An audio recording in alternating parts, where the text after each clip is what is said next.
Here's another now. Deputy FBI Director Andy McCabe testifying today on the Hill. He will appear behind closed doors with the House Intelligence Committee.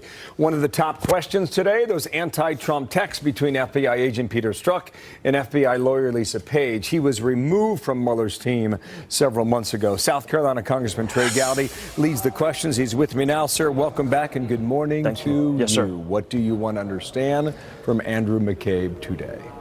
Bill, Andrew McCabe cuts across every facet of every investigation in 2016 that your viewers are interested in, from Secretary Clinton's email to the investigation into the Trump campaign. He's the deputy director of the FBI. So there are a ton of questions, including the one you made reference to, the meeting between Agent Strzok and Lisa Page in, quote, Andy's office. We need to make sure that was Andy McCabe.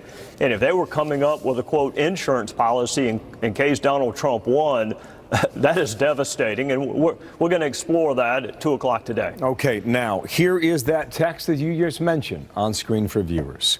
I want to believe the path you threw out for consideration in Andy's office, that there's no way he gets elected, he meaning Trump. But I'm afraid we can't take that risk. It's like an insurance policy in the unlikely event you die before you're 40. How do you interpret that?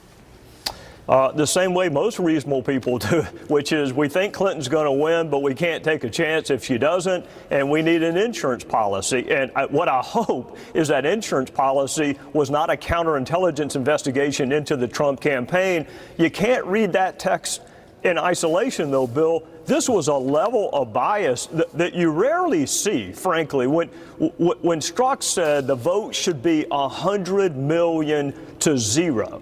What he's saying is he can't think of a single one of his fellow citizens that would vote for Donald Trump. And then you add that, and Lisa Page said, well, you know, maybe you stuck around, maybe you're in this position to save the country. And his response was, I can save the country in a lot of different ways. Unprecedented bias. He's in the middle of major investigations. Thank God he's gone, but I want to know how the hell he got there in the first place. Robert Mueller thinks, well, some believe Robert Mueller has been sloppy.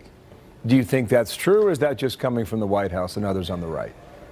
You know, I ran a district attorney's office. I am responsible for every hire that we made while I was there, although I didn't conduct every hire and interview while I was there. So the boss always is responsible. Do I think that Robert Mueller did the actual interviews and asked people, hey, do you have any bias? Have you donated to campaigns? No. In hindsight, should he or someone else have asked those questions? Absolutely. I am heartened by the fact that he kicked Strzok off as soon as he learned. I just wish he'd learned sooner. One last topic here. This comes from Politico. Here's the headline for viewers as well. The secret backstory of how Obama let Hezbollah off the hook. It is a detailed, very involved story about how during the middle of the nuclear deal and nuclear talks with Iran, that Hezbollah was funneling money all over the world, including selling cars and selling cocaine and bringing it in the Middle East. Now, I don't know if you have seen this story. Yes, sir. It is very detailed. What do you make of it at first glance? It's an incredible allegation that any administration would ignore one terrorist group because you were trying to curry favor with another terrorist group. It is incendiary. It is worthy of investigation across several different committees of Congress. Bill, I'd also note there was testimony a while back. It was kind of buried in a written opening statement where an official said as much, that they put the brakes on Hezbollah because they were so consumed with this legacy piece of a deal with Iran. So kudos to guys like Mike Pompeo and Tom Cotton, who had a lot of reasons for opposing the Iranian deal way back when. This just gives us one more. And if it's true, it's a pretty damning indictment of Obama's search for a legacy and his willingness to do anything to get one. Last point on that. They suggest this is the real collusion. What do you think about that? The real collusion is between, well, what the Obama team was doing when they were in power and all the players, be it Hezbollah, be it Iran, or possibly even Russia's ambitions in the Middle East.